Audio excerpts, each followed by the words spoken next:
First of all, can you tell us a little bit about yourself and your company? Sure. Life Care Funding Group was founded in 2007 to help seniors access private pay options to pay for long-term care services of all forms.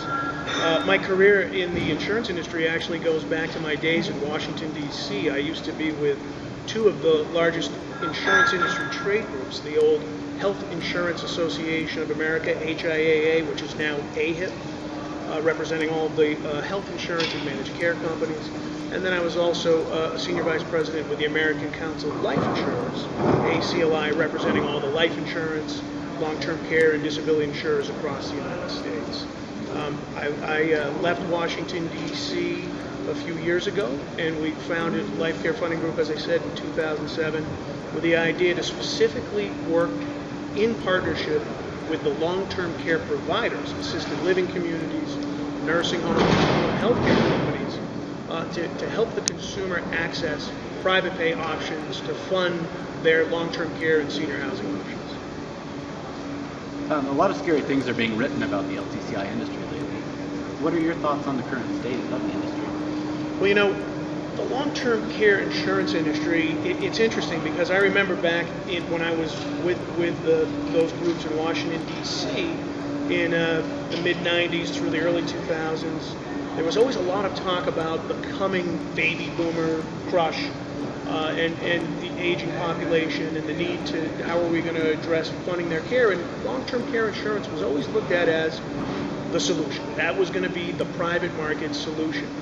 And it's interesting because in 2000, the numbers reached, in terms of sales, I believe, the highest number of sales achieved by the industry.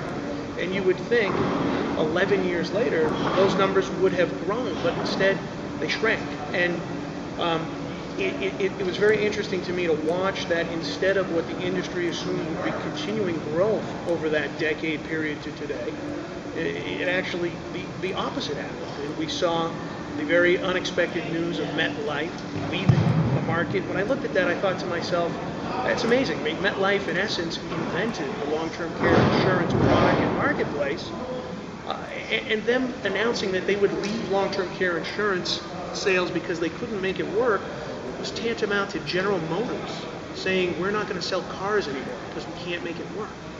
And when you look at the rate increases that John Hancock and Genworth have been forced to put forward to the consumer, blocks of business that states have had to step in and make sure they remain solvent, I would say that if you had been sitting at a dinner with all the head long-term care insurance industry executives a decade ago talking about where the industry was going to be in 2011, when the baby boom population started to turn 65 at a pace of 10,000 people a day, they never would have predicted the industry looks like it does today. They would have predicted it would be the absolute opposite.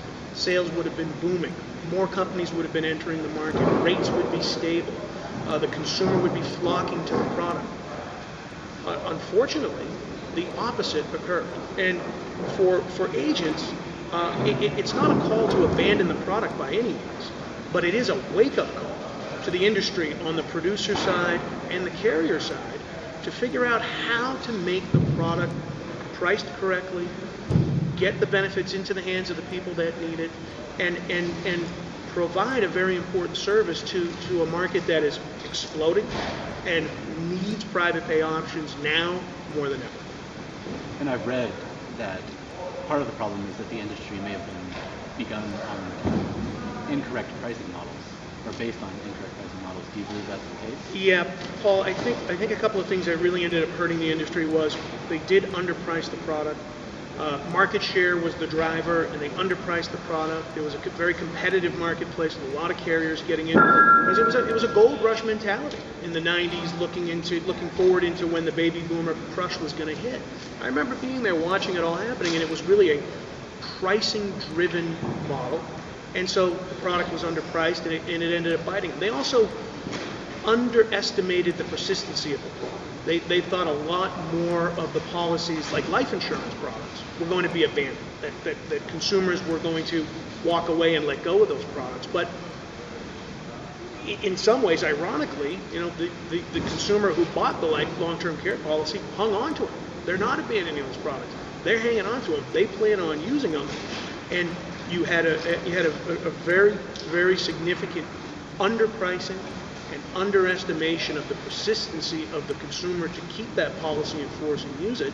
And the combination of those things really, I think, are what came up to end up biting the industry and forcing companies to abandon and or look at how they were going to raise their rates to be able to make the product work.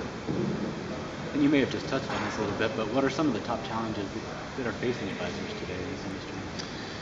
Well, for the advisor, you have to be able to communicate the value of long-term care insurance from a number of perspectives. It's protection for themselves and for their families. Our company deals with the consumer every day, looking for solutions to pay for long-term care. And I would have to say that 90-something% of them, I would venture to guess even 99% of the people that we get calls from every day from all over the country do not have a long-term care insurance policy. And they're struggling to figure out how they're going to pay for care. And communicating to those folks that would be the right target market for long-term care insurance to buy the product today is explaining to them not only the jeopardy they're putting themselves in, but their families in, because so many of those people we talk to and try and help, it's something that is enveloping the entire family. They're not on their own. Their adult children are diverting resources away from savings, away from potentially money spent on college for their children to help loved ones, or foregoing care and delaying when they would move into assisted living or access home health care or nursing home care. So I think effective communication of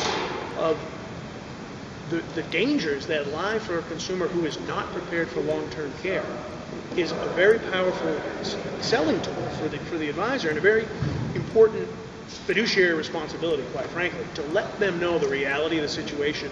Don't try and sugarcoat things. It's not about scaring the consumer. It's about letting them know the reality of what's going on out there. And when you look at the political environment, the cuts to Medicare and Medicaid, the burden is being shifted to the consumer by the government to take on more and more of the costs of care. And as I say to different groups that I talk to around the country that are in the long-term care industry, providers, assisted living companies, nursing homes, that are being impacted by rate cuts, by the consumer's lack of preparation, lack of financial ability to afford their products and services, I tell them today is the best day of the rest of your life, because it's only going to be getting worse. Every day, 10,000 more baby boomers turn 65. Every day, the budget deficit gets worse. And the panels that are working in Washington, D.C. on how to solve the budget crisis, this nation's deficit crisis, Medicare and Medicaid is on the chopping block. And it's going to be in the hands of the consumer to figure out how to take care of themselves. And the advisor needs to let their customers know that that's the reality of what they're living in. And in many ways, those same areas, the challenges are probably also where the greatest opportunities lie. The fact that there are 99% of Americans uninsured in this way. I'm not saying that 99% of Americans don't have long-term care insurance. In fact, I don't know the exact percentage. It's a small percentage, unfortunately. But what I'm saying is we hear from John Q. Public, who is being referred to us by an assisted living community, a nursing home, a home health care company, an elder law attorney, because they don't have long-term care insurance. They don't have savings. They've lost value in their home, and they can't extract the type of equity that families used to 5 and 10 years ago that they could rely on to help make up those differences to pay for long-term care. So you're right. Those challenges are, I don't want to say that it's an opportunity for the advisor. The opportunity is the fact that the baby boom population is exploding. Too few people have prepared, and the media is out there doing a great job, I think, educating this country on the long-term care funding crisis and what's going on. The opportunity and the responsibility for the advisor is to do a good job of informing the consumer of what they're up against and the need to be preparing. And can you tell us a little bit about your involvement with NCOIL's Life Insurance Consumer Disclosure Model Law? Absolutely. The National Conference of Insurance Legislators is a legislative body that is made up of state legislators and state senators with jurisdiction over insurance law in their states. What they do is they meet 4 times a year to review and monitor the insurance industry and necessary laws that need to be implemented around the country, state by state. Obviously, insurance is regulated at the state level, to protect the consumer and to ensure that the insurance industry continues to grow and be a solvent and important part of our economy and providing the services it does to the consumer. Last year, the NCOIL took a hard look at the fact that literally billions of dollars a year in life insurance policies are allowed to lapse or be surrendered by seniors across the country. And those seniors are not informed of their options to use that policy in a variety of ways. A life insurance policy is a legal asset owned by the policyholder. It's the same legally recognized property ownership rights as you have if you're a homeowner, you own stocks or bonds, any other form of asset. Life insurance is recognized exactly the same way. The consumer is not well informed about their options, their legal rights, the fact that they own that policy. Many consumers think that they're, in essence, renting the life insurance coverage while they're paying their premiums. NCOIL looked at the billions of dollars that seniors were abandoning and said, we have a responsibility to let the consumer know they have a number of options that they should consider instead of just abandoning a policy like this. And again, by the billions across the country every year.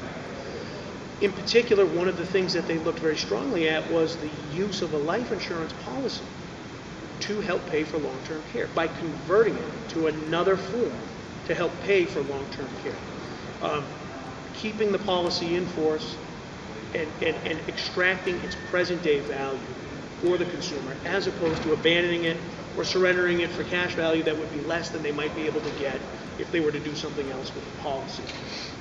So we actually were invited, Life Care Funding Group was invited last year to help review and draft that model legislation. I was invited twice to testify at hearings going over the situation, talking about the consumer disclosure model law, which was ultimately passed unanimously by NCOIL, every state that is part of NCOIL, every legislator and senator that's on the executive committee of NCOIL, unanimously, without one dissenting vote, passed the consumer disclosure model law.